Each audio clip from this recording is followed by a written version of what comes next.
Ang amoy ng ospital ay bumabalot pa rin sa aking alaala. Isang matalim na halo ng antiseptiko at takot.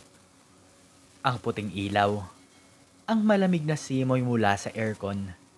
Ang walang habas na mga mata ng mga taong nakatingin sa aming harapan. 12 taong gulang pa lamang ako noon. Ngunit ang bawat detalye ng araw na yon ay nakatatak sa aking puso at isipan. Sariwa pa rin. Parang nangyari lang kahapon. Wala kayong pambayad? Ang boses ng doktor ay tumagpas sa tahimik na emergency room. Matalim. Walang pakialam. Pabigat lang kayo sa lipunan. Ang mga katulad nyong mahihirap, hindi dapat nabubuhay sa mundo. Ang mga salitang iyon ay hindi lang tumagos sa aking pandinig. Biniyak nito ang aking pagkabata. Niluray ang huling pag-asa ng aking ina. Si Inay, si Aling Mercy, ay nakahiga sa isang stretcher. Ang kanyang hininga ay mababaw. Ang kanyang balat ay sinputla ng kumot na nakabalot sa kanya. Ang kanyang mga mata, dati puno ng buhay at pagmamahal, ay ngayoy tila basag na salamin. Sumasalamin sa kawalan ng pag-asa. Doktor, parang awa niyo na po. Ang aking tinig, manipis at nanginginig, ay halos hindi marinig sa gitna ng pag-ubo ni Inay. Kailangan niya po ng tulong. Malapit na po siyang mawala. Ngunit ang doktor ay nagbingi-bingihan. Umiling lamang siya. Ang kanyang mukha ay nakasigla. Walang emosyon. Wala kaming magagawa. Kung walang pera, walang serbisyo. Iyon ang huling araw na nakita ko si Inay na humihinga sa isang sulok ng ospital, sa labas ng mga pinto ng emergency room, habang ang mga tao ay nagmamadali, abala sa kani-kanilang mga buhay. Kinuha ng pagpanaw ang aking ina. Ang kanyang huling hininga ay isang mahinang buntong hininga. Ang kanyang huling tingin ay nakatuon sa akin, puno ng pagmamahal at paghingi ng tawad. Ang kanyang kamay, malamig at payat, ay humawak sa aking pisngi. Isang huling haplos bago tuluyang lumamig. Mula noon, isang pangako ang binuo ko sa aking sarili. Hindi ko hahayaang mangyari ito sa iba. Hindi ko hahayaang mawala ang isang tao dahil lamang sa kawalan ng pera. Magiging nurse ako. Tutulungan ko ang mga mahihirap, ang mga pinagtatabuyan, ang mga walang boses. Ang daan patungo sa aking pangarap ay hindi madali. Bawat sentimo na kinikita ko mula sa paglalabada, pagtitinda ng sampagita sa kanto, at pagiging service crew sa isang fast food chain ay inilalaan ko para sa aking pag-aaral. Madalas, ang pagkain ko ay isang paketa ng biskwit at isang basong tubig. Ang tulog ko ay kaunti. Ang pagod ay palaging naroon. Ngunit ang mga alaala ni Inay at ng pangako ko sa kanya ang nagbibigay sa akin ng lakas. Angela, sigurado ka ba sa kursong to? Tanong ni Aling Mirna, ang aking kapitbahay na itinuring ko ng pangalawang ina. Alam mo namang mahirap ang buhay. Baka mas makatulong ka kung magtrabaho ka na lang kaagad. Hindi po, Aling Mirna. Sagot ko, mahina ngunit buo ang loob. Kailangan ko po itong gawin para po kay Inay. Para sa mga taong walang ibang maaasahan. Nakita ko sa kanyang mga mata ang pag-unawa at paghanga. Sige anak, nandito lang kami para suportahan ka. Lumipas ang mga taon. Bawat gabi, matapos ang maghapong trabaho at klase, nag-aaral ako sa ilalim ng ilaw ng kandila kapag nawawalan ng kuryente o sa ilaw ng poste sa kalsada. Bawat libro, bawat lecture, bawat praktikal na pagsasanay ay pinaghihirapan ko. Hindi ako sumuko at dumating ang araw. Angela Reyes, registered nurse. Ang diploma sa aking kamay ay hindi lang isang piraso ng papel. Ito ay simbolo ng aking tagumpay, ng aking pagpupursige, ng aking pagtupad sa pangako. Ang ngiti sa aking labi ay tunay, ngunit may bahid ng kalungkutan. Dahil wala si inay para saksihan ng araw na yon. Ang aking unang trabaho ay sa isang pribadong ospital. Malaki, moderno, at puno ng mga mayayamang pasyente. Ngunit hindi ko kinalimutan ang aking misyon. Sa bawat pasyenteng inaalagaan ko, nakikita ko ang mga mukha ni inay, ang mga taong pinagtabuyan. Isang araw, isang matandang babae ang dinala sa emergency room. Ang kanyang balat ay kulubot.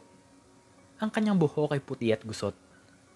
Ang kanyang mga mata ay nanlalabo. Ang kanyang damit ay luma at may punit. Si Lola Perlita. Ayon sa kanyang kasamang kapitbahay, ay may matinding lagnat at hirap sa paghinga. Dr. Jojo, kailangan po niya ng tulong. Sabi ko, habang sinusuri ang matanda. Ang kanyang pulso ay mahina, ang kanyang hininga ay mababaw. Nilapitan kami ni Dr. Jojo. Ang kanyang mga mata ay puno ng paghamak. Matangkad siya, mayabang, at ang kanyang lab coat ay walang bahid ng dumi. Nakilala ko ang klase ng doktor na ito. Sila ang uri na tumatayo sa pagitan ng buhay at kamatayan, at pinipili ang kamatayan kung walang pangbayad. Ano yan, Nurse Reyes? Ang kanyang boses ay tila yelo, malamig at nakakasugat. Wala tayong oras para sa mga pulubi. Dito sa ospital na to, ang mga may pera lang ang ginagamot. Dalhin niyo yan sa pampublikong ospital. Kung makakarating pa. Ang mga salita niya ay nagpabalik sa akin ng nakaraan. Ang hapdi ay sariwa pa rin. Ang aking puso ay kumirot. At ang galit ay unti-unting umakyat sa aking lalamunan. Ngunit pinigilan ko ang aking sarili. Doktor, critical na po ang kondisyon niya. Pakiusap ko. Kahit man lang po bigyan natin siya ng first aid, hindi po siya makakaligtas kung ililipat pa. Ngumiti si Dr. Jojo. Ang kanyang mga labi ay manipis. Ang kanyang mga mata ay matalim. Hindi mo ba naintindihan? Walang pera, walang serbisyo. Trabaho mo ang sumusunod sa patakaran, Nurse Reyes. Hindi ang makialam sa desisyon ng doktor. Lumakad siya palayo. Ang kanyang mga hakbang ay mayabang at determinado. Ang aking mga kamao ay nakakuyom. Ang aking loob ay nagngangalit. Ngunit ang mukha ni Lola Perlita, ang kanyang mga mata ay nagmamakaawa, ay nagpaalala sa akin ng aking pangako. Hindi ko nahahayaan na maulit ang kasaysayan. Lola, kaya mo yan. Bulong ko sa matanda. Hinawakan ng kanyang kamay. Ang kanyang balat ay malambot at malamig. Huwag po kayong susuko. Habang abala ang lahat sa pag-aasikaso sa mga mayayamang pasyente, dinala ko si Lola Perlita sa isang bakanteng cubicle. Nakatago sa likod ng mga kortina. Mabilis akong kumilos. Ang aking puso ay kumakabog sa takot na mahuli. Kumuha ako ng fourth fluid, gamot para sa lagnat, at oxygen tank. Anong ginagawa mo? Isang boses ang nagpatindig sa aking balahibo. Lumingon ako. At nakita ko ang isang lalaki na nakatayo sa bukana ng cubicle. Matangkad siya. Ang kanyang buhok ay maiksi at kulay itim. Ang kanyang mga mata ay matalas at nakatitig sa akin. Hindi siya nakauniforme ng ospital. Nakasuot siya ng mamahaling suit. Ang kanyang aura ay mayaman at misteryoso. Sino po kayo? Tanong ko. Ang aking tinig ay nanginginig. Subalit pinilit kong maging matatag. Bawal po kayong pumasok dito. Ngumiti siya, isang bahagyang ngiti na hindi umabot sa kanyang mga mata. Nagtataka lang ako. Bakit ka tumutulong sa isang taong walang pambayad? Hindi ba't labag yan sa patakaran ng ospital na to? Ang aking puso ay kumabog ng mas mabilis. Nahuli na ba ako? Ngunit sa tingin ng lalaki, walang galit, tanging pag-uusisa. Kailangan niya po ng tulong. Sagot ko. Ang aking tinig ay mas matatag na ngayon. Hindi ko po kayang hayaan siyang mawala. Lalo na kung may magagawa naman po ako. Tinitigan niya ako ng matagal. Ang kanyang mga mata ay tila nagbabasa sa aking kaluluwa. Pagkatapos tumango siya. Ipagpatuloy mo lang. Hindi ako nag-aksaya ng oras. Ikinabit ko ang fort sa braso ni Lola Perlita. Sinigurado ang tamang dosage ng gamot at inilagay ang oxygen mask sa kanyang muka. Unti-unting bumalik ang kulay sa kanyang mga labi. Ang kanyang paghinga ay naging mas regular. Maraming salamat, anak. Bulong ni Lola Perlita. Ang kanyang mga mata ay nanlalabo pa rin ngunit may bahid ng pasasalamat. Ngumiti ako. Walang anuman po, Lola. Magiging maayos din po ang lahat. Ngunit ang aking relief ay panandalian. Isang malakas na boses ang pumunit sa katahimikan ng emergency room. Nurse Reyes, anong kalokohan to? Si Dr. Jojo. Ang kanyang muka ay namumula sa galit. Ang kanyang mga mata ay tila apoy. Nakaturo siya sa akin. Ang kanyang daliri ay nanginginig. Wala kang karapatang gawin yan. Sigaw niya. Ang kanyang boses ay umalingasaw sa buong emergency room. Sino ka para labagin ang patakaran? Ang taong ito wala yang pambayad. Bakit mo ginagamot? Doktor, kailangan po niya ng tulong. Pakiusap ko. Hindi ko po kayang pabayaan siya. Pabayaan? Tumawa siya ng malakas, isang tawa na puno ng paghamak. Ang trabaho mo ay tulungan ng mga mayayaman, Angela. Ang mga taong may kakayahang magbayad. Hindi ang mga pabigat dito. Palibhasa, galing ka rin sa hirap. Kaya nakikisimpatya ka sa mga kagaya mo. Ang kanyang mga salita ay tumama sa akin ng matindi. Ang aking mga mata ay nanlabo ngunit pinilit kong manatiling matatag. Hindi ko po pinagsisisihan ang ginawa ko, doktor. Sagot ko. Ang aking tinig ay may bahid ng paghamon. Ang pagiging nurse ay hindi lang tungkol sa pera. Ito ay tungkol sa buhay. Ngumisi si Dr. Jojo. Kung ganun, hindi ka nabibilang sa ospital na to. Simula ngayon, tanggal ka na sa trabaho. Lumayas ka na rito. Hindi ka na kailangan dito. Ang kanyang mga salita ay tumagos sa aking puso. Nawalan ako ng trabaho. Ang aking pangarap, ang aking misyon ay tila naglaho. Lumabas ako sa ospital. Ang aking mga mata ay puno ng luha. Ang aking mga balikat ay nakayuko.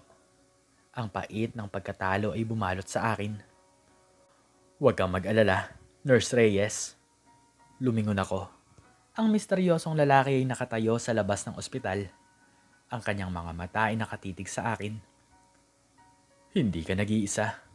Dagdag niya. Ang kabutihan mo ay hindi masasayang. Hindi ko maintindihan ang kanyang mga sinasabi. Sino siya? Bakit siya narito? Ngunit ang kanyang mga salita ay nagbibigay sa akin ng kahit na kaunting pag-asa. 2 araw ang lumipas. 2 araw ng kawalan ng pag-asa.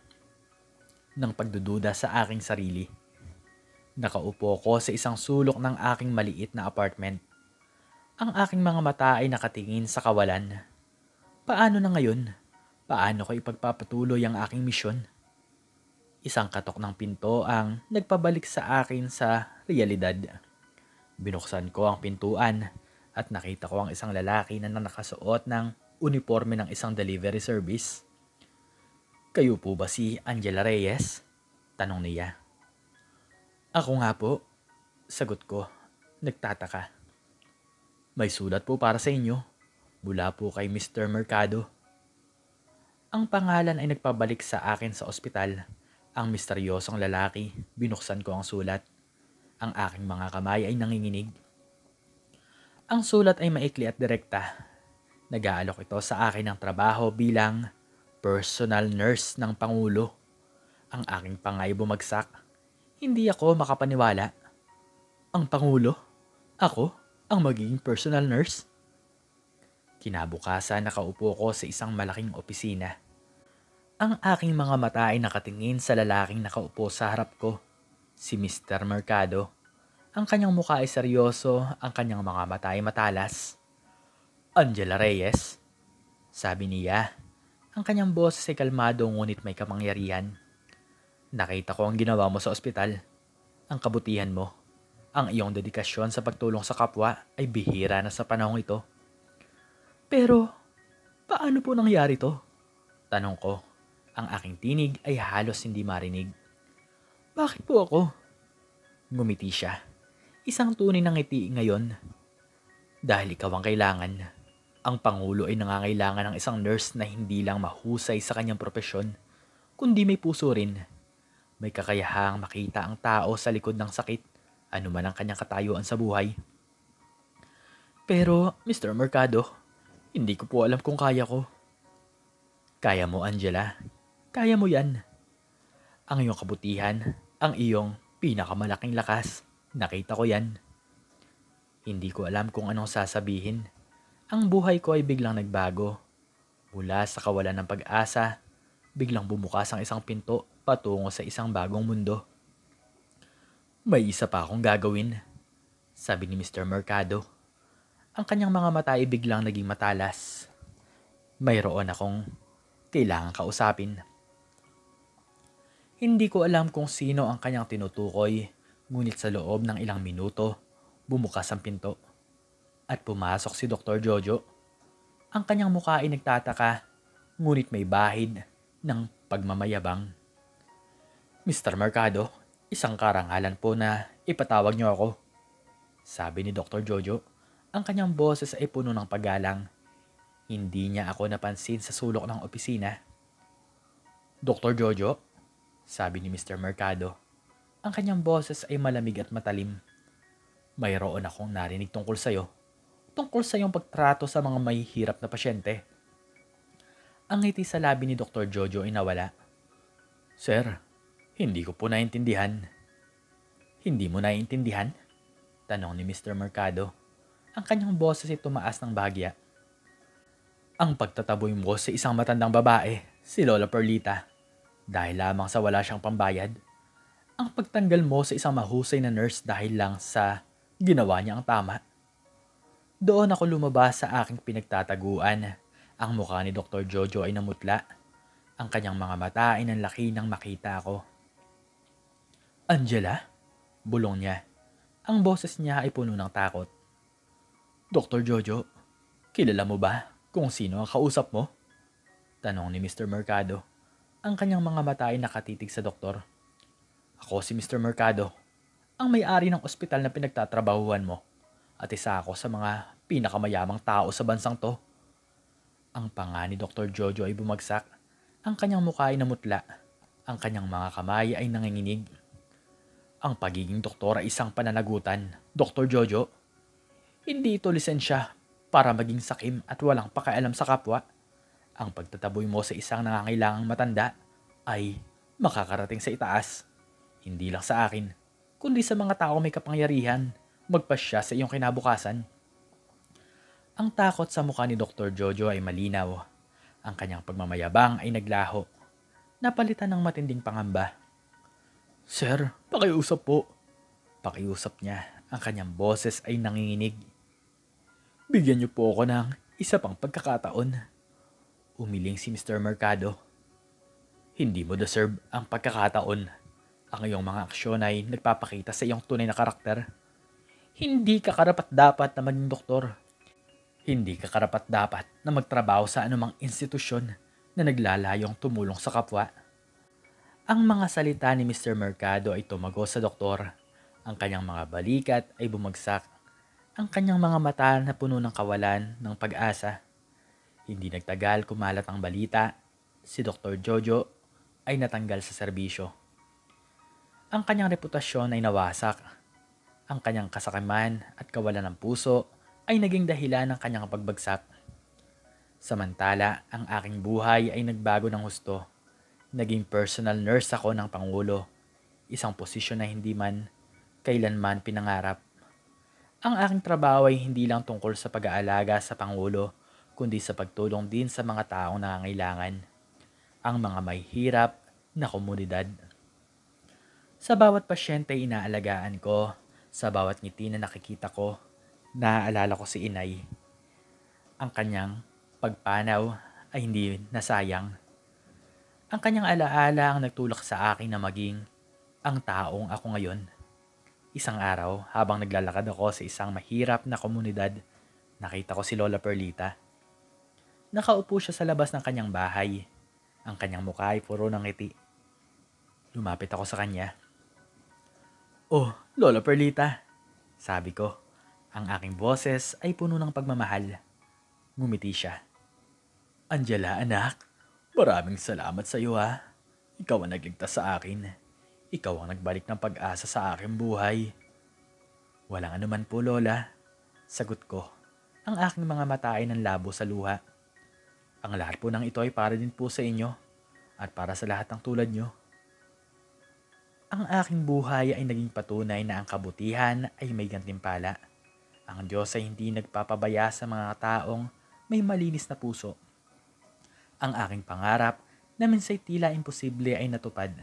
At sa bawat araw na lumilipas, nagpapasalamat ako sa Panginoon at sa alaala ng aking ina na nagbigay sa akin ng lakas at inspirasyon upang maging isang ilaw sa madilim na mundo. Ang aking kwento ay hindi lang tungkol sa pagiging nurse. Ito ay tungkol sa pag-asa, pagmamahal, at ang walang hanggang kapangyarihan ng kabutihan. At hanggang dito na lamang po nagtatapos ang istorya at sana po ay nagustuhan nyo to. Makikicomment naman po sa baba kung ano ang inyong natutunan. Muli ay maraming salamat po at God bless us all.